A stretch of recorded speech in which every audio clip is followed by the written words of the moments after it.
Known as the Dull Knife Fight, what happened here is one of the many tragic events of the war between the United States and the Northern Plains Indians. A few miles west of Kaycee, Wyoming, is the site of the fight between the U.S. Army and the Cheyenne on the morning of November the 5th, 1876. Throughout the remainder of 1876, the Army continued its campaign against the Sioux, Cheyenne, and Arapaho. This time it was personal. Revenge for the defeat of Custer at Little Bighorn. General Crook's strategy changed from one of open confrontation to one of seeking out bands of Indians in their winter camp. The Army's objective was to attack an Indian village, capture their ponies, and destroy their winter's supply of food and fuel, their teepees, weapons, and utensils. With their subsistence and means of subsistence gone, the Indians would have little choice except to surrender. Such was the plan behind the assault on the Northern Cheyenne village that took place in the Bighorn Mountains on November 25, 1876.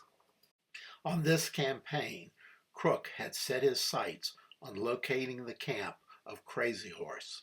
As a result of his leadership at the Little Bighorn and at the fight a week earlier with Crook on the Rosebud Creek, Crazy Horse was considered the prime figure in Northern Plain Indians' resistance.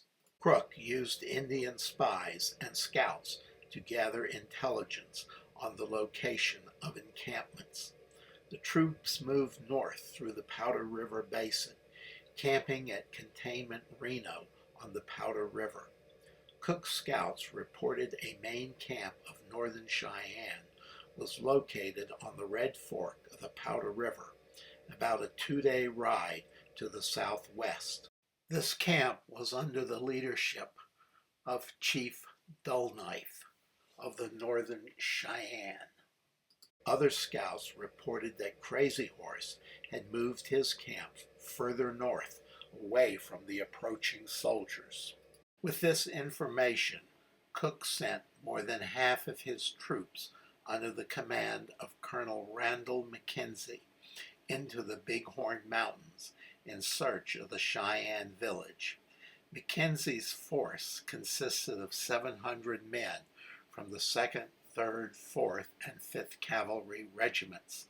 With these troopers were about 300 to 400 Indian scouts, made up of Pawnee and Shoshone warriors, hereditary enemies of the Lakota, Cheyenne, and Arapaho.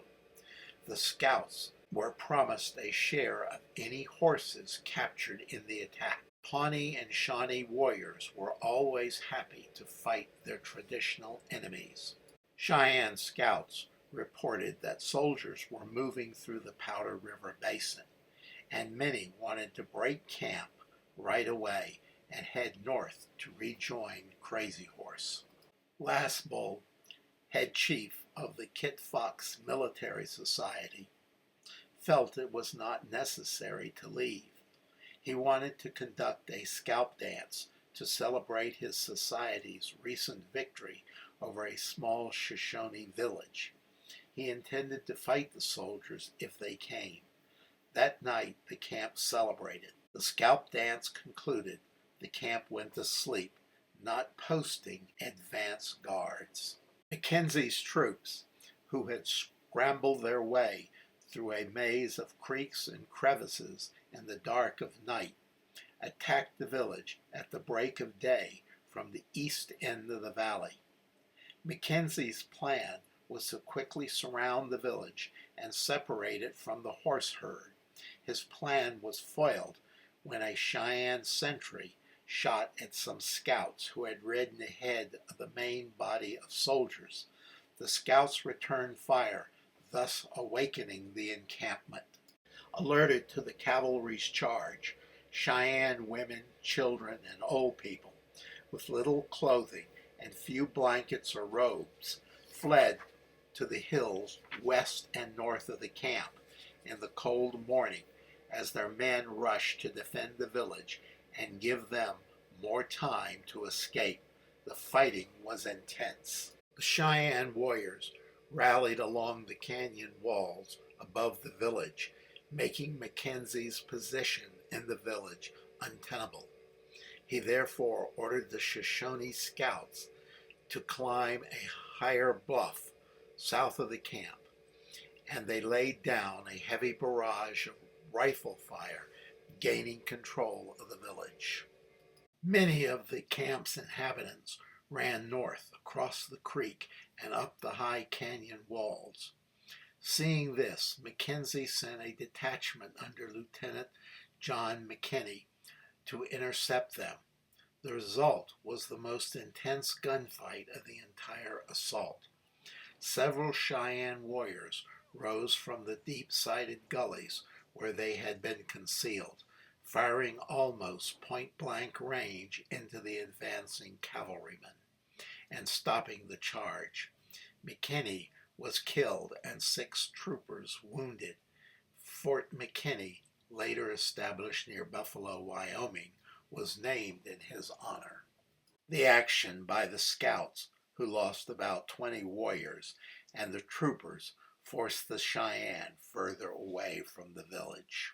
Mackenzie ordered the lodges burned. In addition to their lodges, all the clothing, winter stores, weapons, cooking utensils, and other essentials, including most of the horse herd, were lost. Among the Cheyenne belongings were military trappings and personal effects of the 7th Cavalry, taken after the Battle of the Little Bighorn. Army casualties included killed Lieutenant McKinney and 6 enlisted men. 22 were wounded. The Cheyenne estimated they lost 40 of their people, with twice as many wounded. The consequences of the attack, however, for the Cheyenne lasted long after the shooting stopped. That night, the Cheyenne headed north over the canyon walls and into the frigid mountains. A November blizzard rolled towards them across the range. With little clothing and almost no blankets or robes, the Cheyenne suffered greatly. 11 babies froze to death that first night, as well as many old men and women. It took the Cheyenne almost a week to exit the mountains, and nearly 2 weeks to find the camp of Crazy Horse, a distance of nearly 150 miles from the battle site. The pitiful state of the Cheyenne filled their Lakota friends and relatives with fear and sadness. Seeing dull, nice people so impoverished and badly beaten convinced many of the other Cheyenne and the Lakota that they could not risk the same fate happening to their families. The defeat of Dull Knife's camp served to convince many of the Northern Plains tribes that the dream of driving the white men from their homeland was futile. By late spring 1877, the Northern Cheyenne had surrendered to the U.S. Army. The Dull Knife battle site is located on private land. During the time I was in the area, I was unable to visit the location.